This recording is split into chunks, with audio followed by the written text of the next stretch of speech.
Magandang umaga, ma'am. Ako nga po pala si Ivy Carbon from BSHM 2A. Ito nga po pala ang aking spoken poetry na pinamagatang Sining ng Paglilingkod. Sa bawat hakbang ng aming ginagawa, may nakatagong kwento at pangarap na bitbit.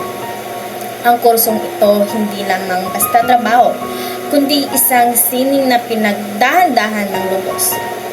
Mula sa tamang pagtayo, tuno ng boses, hanggang sa pagkakaunawa ng pangangailangan ng lahat. Kami hinuhubog na maging matyaga at mabait upang sa bawat bisita ay mag-iwan ng markang maganda.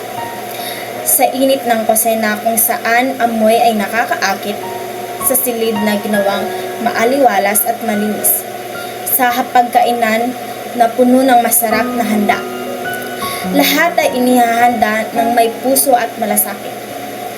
May mga panahong tila hindi kaya ng lakas. May mga sandaling kailangang lunukin ang hirap at pagod.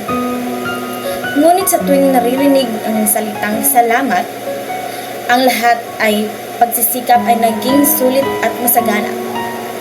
Hindi lang kami nagbibigay ng serbisyo, kami nagbibigay ng karanasan na mananatili sa alaala.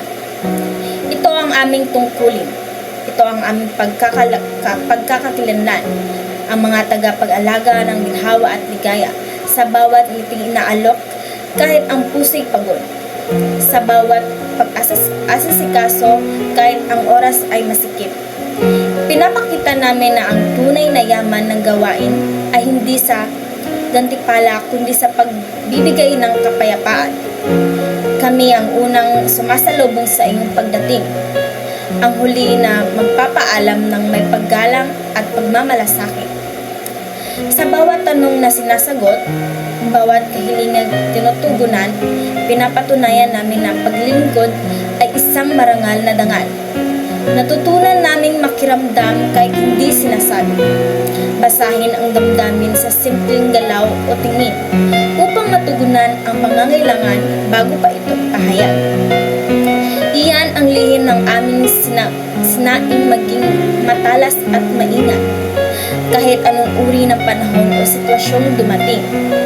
Ang aming pangako ay nananatiling matatag at tapat na sa loob ng lugar na ito, ikaw ay parang nasa sariling tahanan, malaya, ligtas at lubos na pinapalagahan.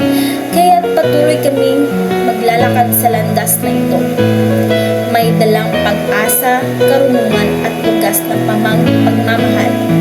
Dahil ang sining ng paglilingkod ay hindi nagtatapos sa gawain, kundi sa pusong handang magbigay, magtiis at magmahal ng lubusan.